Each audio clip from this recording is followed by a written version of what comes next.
I don't know if he ever tried it on other techniques, on other things. I think I also asked some other people who weren't able to find it. But I will tell you the algebraic relation. So the first thing that I want to put down is, I have a theorem that I can't believe I'm the first person to have proved. This sounds very, very 19th century, but I've never seen it anywhere. So let's say I'm a custodian of the theorem until I get its proper name. The theorem is this. Suppose you have a form in any number of variables. All you need is that it's a field that contains the square root of -3. P is a sum of two cubes if and only if P can be written as a product of three terms where the FIs are linearly dependent and non-proportional. Now, everything was basically, that could be, was a sum of two squares, by what I said earlier with FG and then the factoring. So how do you do this? Very simple. One direction.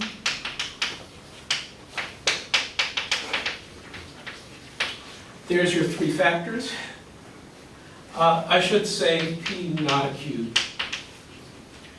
If these factors are linearly dependent, F and G are linearly dependent, which means that you've got a cube. Conversely, if you have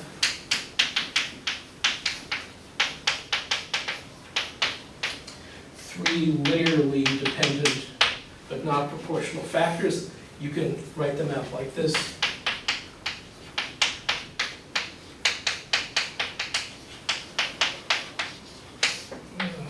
Something like this. AH omega B, AH omega. You can, or to put it another way, this is one of the cubics that you know is this is sum of two cubes, and then substitute an H and K for that and get this. Okay. So, how do you find the algebraic relation? Well, this sounds easy, but it took me a long time to realize this. Let's take P, and let's write this as x plus r1y up to x plus r6y, with some coefficient of that you don't care about. Linear dependence doesn't rely on the way you apply the coefficients.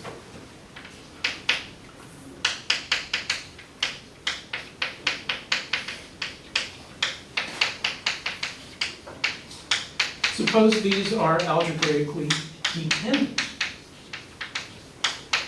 Well, I know what that means. That means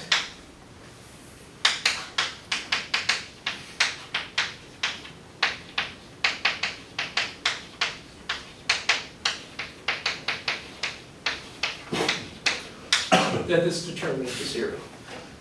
Now, there are 15 ways to divide 6 things into 3 unordered sets of things. So you take the product over the 15 partitions.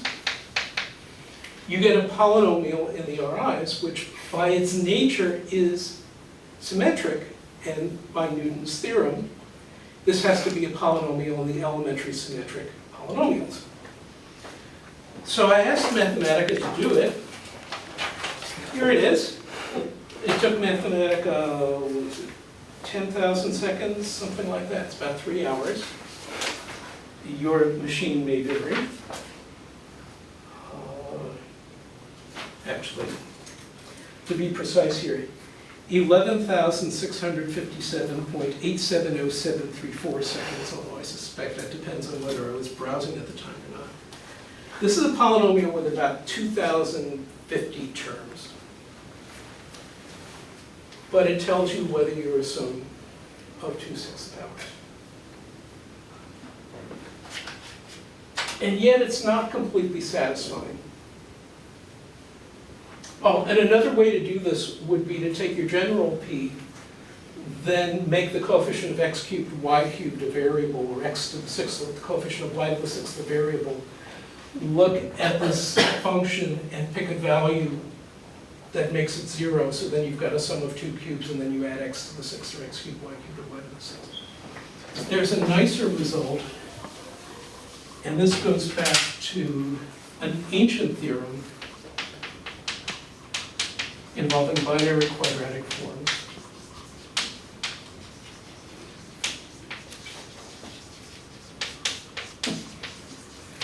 And I can't say I've looked at everything, but a while ago, I couldn't find this result in any linear algebra textbook for undergraduates written after the 1930s. But it's actually quite simple.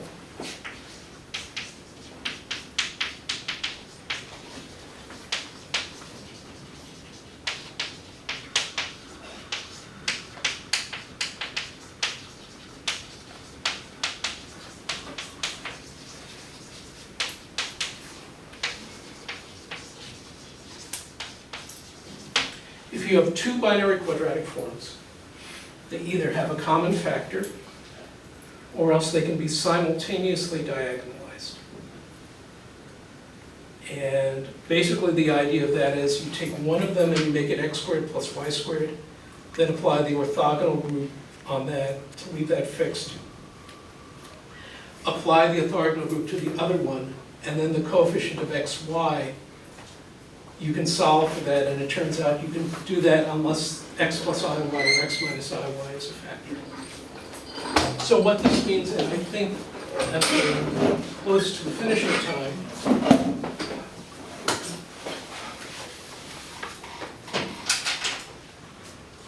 hi Sam. Well, So P is a sum of two cubes if and only if P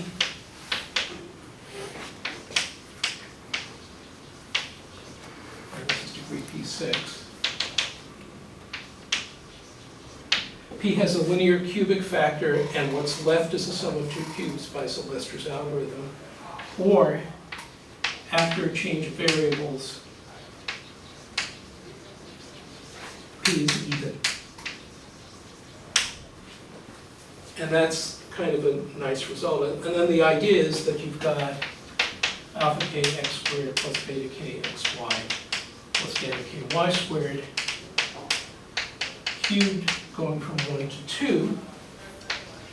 And then you just simultaneously diagonalize these. There's either a linear factor, or else if they're simultaneously diagonal, the beta k is gone. I have to say, when I told this result to Bernd Sternfels, he actually smiled for about 2 seconds, which is a major triumph, I think. Obviously, a major triumph for me. I'm very happy about that. And there's also, I don't know how well known this is, but it's not hard to prove. If you replace x and y by x plus y and x minus y, then the same thing is saying that P is symmetric. Now, another way of expressing this is in terms of fractional linear transformations and the location of the 6 roots. If they're even, then you have 3 that are symmetric with respect to x, z going to minus z. And otherwise, you just have some symmetry that the roots satisfy. So, let's see, do I have any more jokes? I should finish up by saying, I mentioned when I started that the last time I spoke here was January 30th of 1979, which was right after I had interviewed at Urbana, which I probably met you during that. But I never throw anything out, and these are my notes. Well, actually, I was using the same notes for multiple talks. These were the notes for the talks I was giving in January. So, thank you for coming. If you're at all interested in the sort of things I've talked about, I keep my papers and my Beamer slides available on my webpage. I'm not worried about somebody else trademarking them. So far, nobody has stolen, although Vicki Powers, who is a collaborator of mine, once discovered that one of our papers appeared on as a master's thesis on a website of an Iranian university. It was word for word what we had, including a few jokes that we had put in, but there were religious statements made at the beginning that we had not made. And it turned out that the person who did this was advised by a recent PhD student of Murray Marshall. So we talked to Murray, and Murray talked to his student, and it turned out that this university had only just instituted a master's thesis program, and they didn't really have their quality control up yet. But that paper's still on the web, at least it was a few months ago. But other than that, nobody steals my stuff. It's sort of like, as Adina knows, I drive a 1990 Corolla, so I'm pretty comfortable about it not being stolen. Thank you.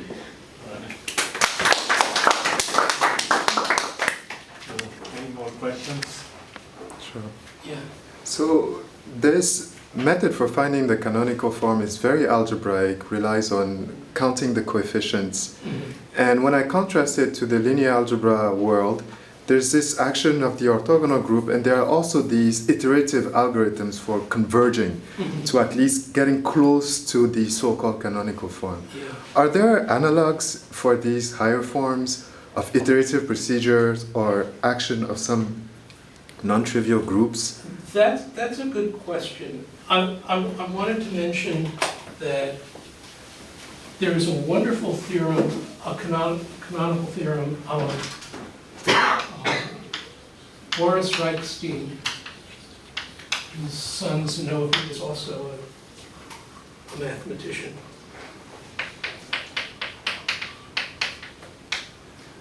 So suppose you have a cubic, and this is the number of coefficients in P. Then